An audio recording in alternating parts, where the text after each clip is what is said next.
Businesses generally fail for two reasons: starvation from lack of sales, or indigestion from the burden of infrastructure.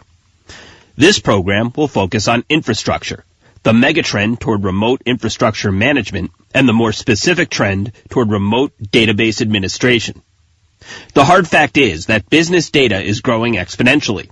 It's now doubling every 18 months, while skilled IT talent to manage that growth is shrinking.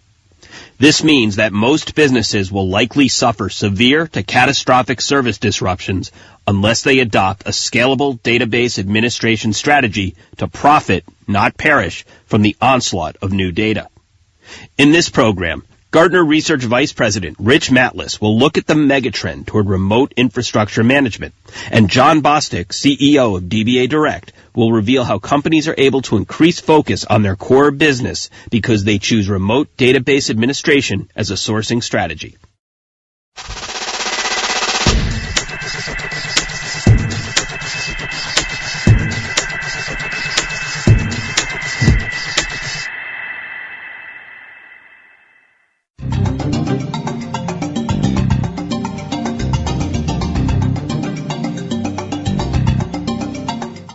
Gartner defines remote infrastructure management services as the remote support and management of various IT services that are related to infrastructure support from external service delivery sites. These may be located domestically, nearshore, or offshore.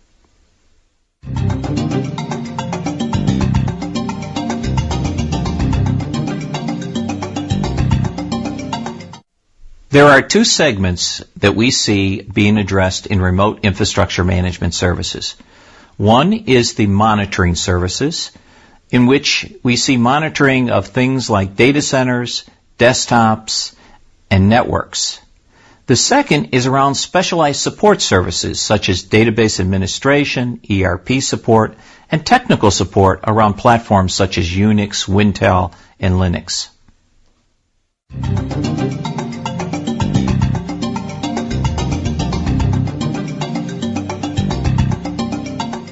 We found that a lot of clients are really interested in remote infrastructure management delivery, primarily because they don't have the skills or the resources to deliver these types of services.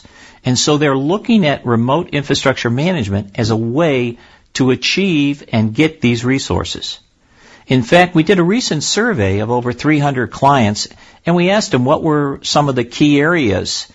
And they indicated that database administration, technical support, and IT help desk are the top three that they're looking for in remote infrastructure management.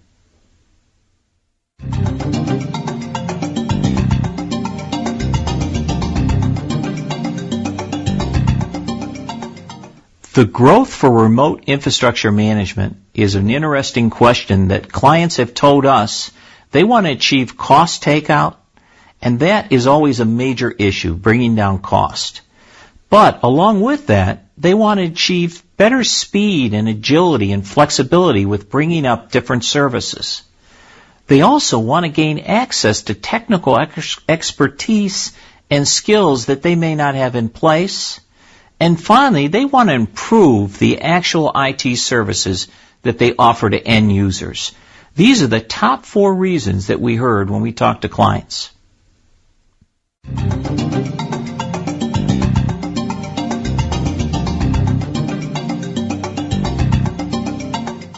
The service delivery model for remote infrastructure management takes 2 approaches. One is staff augmentation, in which the client manages the services and the service provider just provides resources that use the client's tools and processes on their site.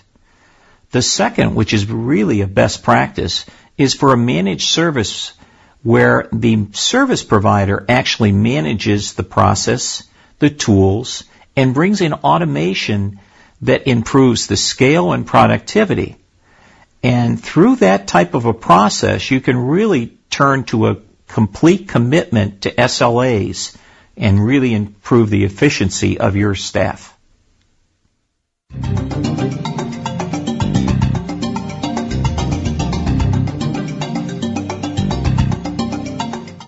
Gardner recommends that any client, when they're looking at a sourcing decision, go through what we would describe as the sourcing life cycle. It starts off with the first phase of following a sourcing strategy, where you take a look at the different services that you are looking at and whether it is appropriate or not and the risks involved. Then you would move on to a phase 2 where you would go through the actual evaluation and selection.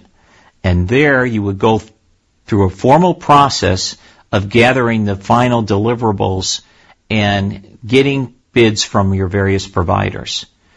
The other 2 phases deal with contract development and sourcing management, which are also very important and need to be included in the whole process.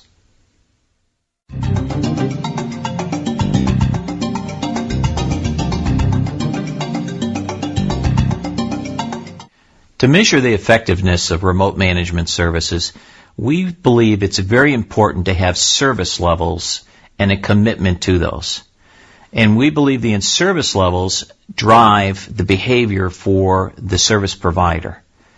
By setting a metric that is set to the minimum acceptable level that you need to run your business, the service provider then has an understanding of what is important to you. And through the use of service levels, along with penalties and or incentives if appropriate, you can drive the right behavior of any provider.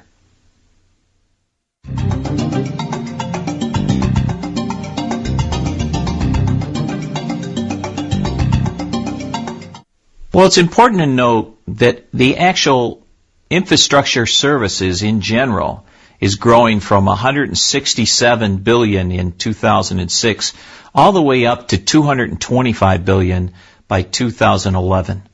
So there's tremendous growth in these areas.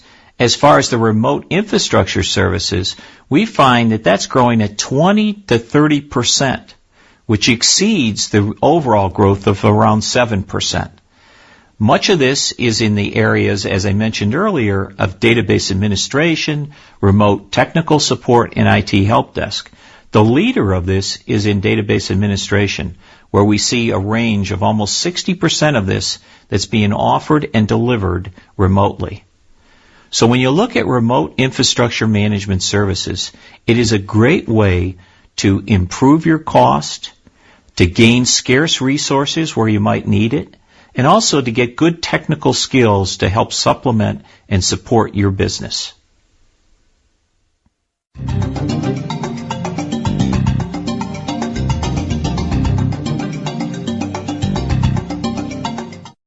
dbaDIRECT